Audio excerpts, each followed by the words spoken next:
Before I start, I want to give all honors and glories and praises to Yahweh, Bahashem Yahushai, Bahashem Mahawa Kakodash, Yahweh, which is the one true name of the Heavenly Father, Yahushai, who the world ignorantly calls Jesus Christ, but his one true name is Yahushai. Double honors to the elders and apostles of Great Millstone, who will well teach well, because those are the men who I learned this truth from through the Spirit and power of Yahweh, Bahashem Yahushai.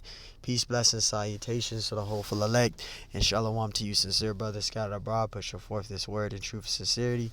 I am the brother Mashiach Arazakah from the servants of Yahweh Yahweh Shai Camp, Las Vegas, Nevada branch. And Lord willing, this lesson's edifying. This is Daniel 7, another quick hit. And we're going to break down to verse 8. Lord willing, this lesson's edifying. This is Daniel 7 and 1. It says, in the first year of Belshazzar, king of Babylon. King Belshazzar was the last king to rule in Babylon. All right. And he was the last king to rule in Babylon. It says, in the first year of Belshazzar, king of Babylon, Daniel had dreams and visions of his head upon his bed. Right? Because Daniel had visions. He had dreams, just like what brothers have, where they have testimonies, and they tell brothers the testimony, the dream they had. This is what Daniel was having. Salakia. Then he wrote the dream and told the sum of the matters, right? Because he had a vision, like dreams, testimonies, like how brothers do when they do videos. Perfect example. But King Belshazzar was the last king to rule in Babylon, and he was killed by Darius the Mede. And we're going to read from last time. Let me see. We'll start from here. And I don't know why I don't have this highlighted.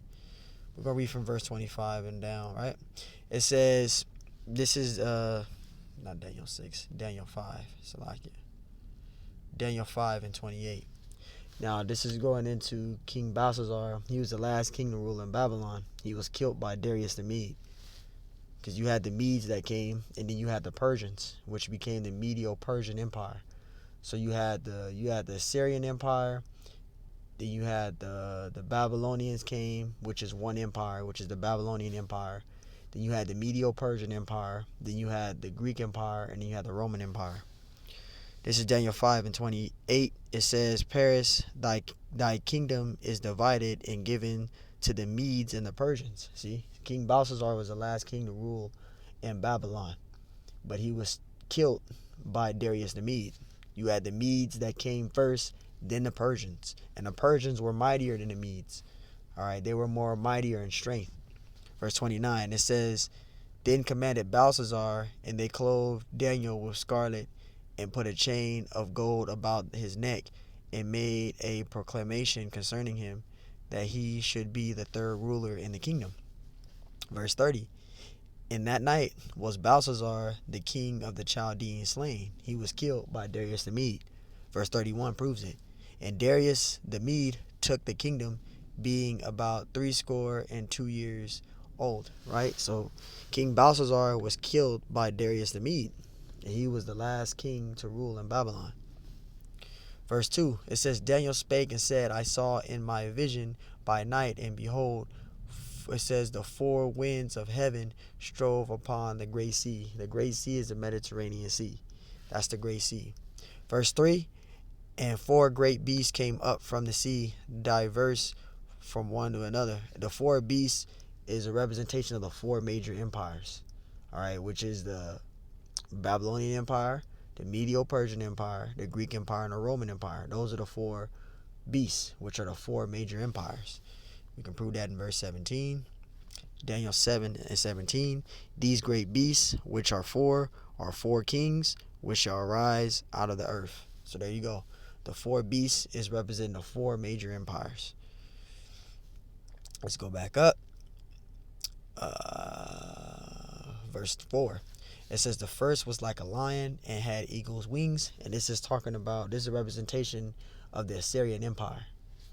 It says, and I beheld till the wings were plucked, and the wings were plucked because that was the rising of the Babylonian Empire with Nebuchadnezzar. Right? The Babylonians rose up into power. It says, and it was lifted up from the earth and made stand upon the feet as a man. And this is talking about Nebuchadnezzar. All right, that's who this is talking about. and a man's heart was given into it, right? Because Nebuchadnezzar was mighty. He was very mighty. All right, at that time, he was very mighty in power. He was very great in power. All right, so this is talking about Nebuchadnezzar, which is the Babylonian Empire. So when it says it was plucked, it was meaning that it fell and it was taken over by the Babylonian Empire. So that's one empire. Verse 5, it says, and behold, another beast, a second, like a bear, and it rise up itself on one side. And this is talking about the Medo-Persian Empire. All right, this is talking about the Medo-Persian Empire. You had the Medes that came, then the Persians. All right, it says, and it had 3 ribs in the mouth of it. Right, and it had 3 ribs in the mouth of it because they went westward, southward, and northward, or northward, westward, southward. All right, that's what the 3 ribs mean, the locations, the areas that they conquered, the areas they went to. It says of the teeth of the mouth of it, it says, and they thus unto it arise and devour much flesh. And we can prove that going into right here. We're going to go down here and then we're going to go back up because we're going to prove that this is talking about the Medo-Persian Empire. Daniel 8:20. It says, the ram which thou sawest having 2 horns, right? It says, are the kings of the Media and Persia, right? The Medo-Persian Empire. That's who that was talking about. The Medes came first, then the Persians. The Persians were mightier. We're going to prove it right here. Verse 3, it says, then I lifted up mine eyes and saw, and behold, there stood before the river a ram which had 2 horns. That's talking about the Medo-Persian Empire. The Medes came first, then the Persians. And the 2 horns were high. See, they both were high. One was higher than the other. And the one that was higher, which were mightier, was the Persians. It says, but one was higher than the other, and the higher came up last. See, the higher came up last, which was the Persians. You had the Medes that came, but the Persians were mightier. Verse 4, and I saw the ram pushing westward. That's the 3 ribs in the mouth of it. Talking about the locations they went. And I saw the ram pushing westward, northward, and southward. Those are the areas that they conquered, the areas they went to. It says, so that no beast might stand before him, neither was there any that could deliver out of my hand. But he did according to his will and became great. So that's talking about the Medo-Persian Empire. That's what that was talking about. It's talking about the Medo-Persian Empire. Verse 6, and after this I beheld, and lo, another like a leopard. This is talking about Alexander the Great, which is the Greek Empire. All right, Alexander the Greek. This is talking about the Greek Empire. That's what that leopard is. It says, which had upon the back of it 4 wings of the fowl, and the beast had also 4 heads. And the 4 heads is representing the generals. The most prominent generals were Ptolemy, Cassander, Seleucus, Antigonus, and Lysimachus. Those are the main prominent generals. And Antigonus is a prominent general, but the main 4 that's in this precept is talking about is Ptolemy, Cassander, Seleucus, and Lysimachus. So it's talking about the Alexander the Great and his 4 generals. This is talking about the Greek Empire. That leopard is talking about Alexander the Great, and it's talking about the Greek Empire. It says, and the beast had also 4 heads, and dominion was given to it.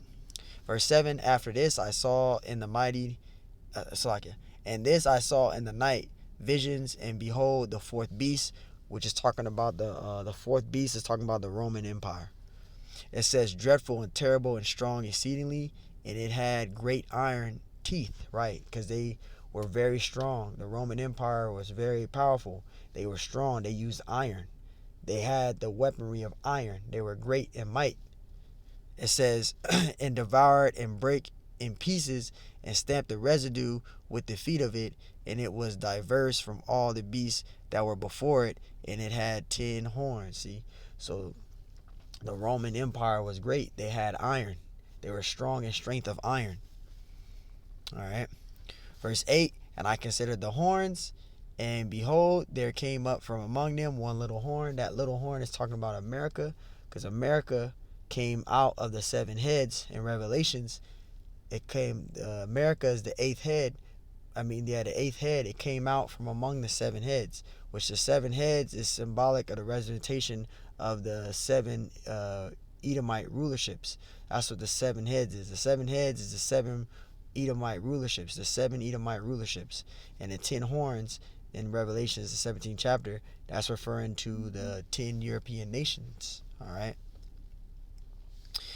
And it says, because that little horn is America. America is the eighth horn. It comes out among the seven. It says, before whom there were 3 of the first horns that were plucked up by the roots. And the 3 horns that was plucked up by the roots was the French, the Spanish, and the British. The French, the Spanish, and the British. That's the first horns plucked up by the roots. And behold, in the horn were eyes like the eyes of man, and a mouth speaking great things. And that's America and its military might. They brag about how good and strong they are. They brag about their might. Okay, so that's pretty much what that's going into. So, hey, Lord willing, that's edifying. Just want to do another quick hit on that. Giving all praise to Yahweh Bashim Ashai, Bashim Makakwadash. Double honors to the elders and apostles of Great Millstone, because those are the men who I learned this truth from, through the spirit and power of Yahweh Bashim Ashai. Peace, blessings, salutations to the whole elect, and shalom to you, sincere brothers scattered abroad, pushing forth this word in truth and sincerity. I am the brother Mashiach Arazakah from the servants of Yahweh Yahweh Shai Camp, Las Vegas, Nevada branch. And Lord willing, this lesson was edifying. Till next time I say, shalom.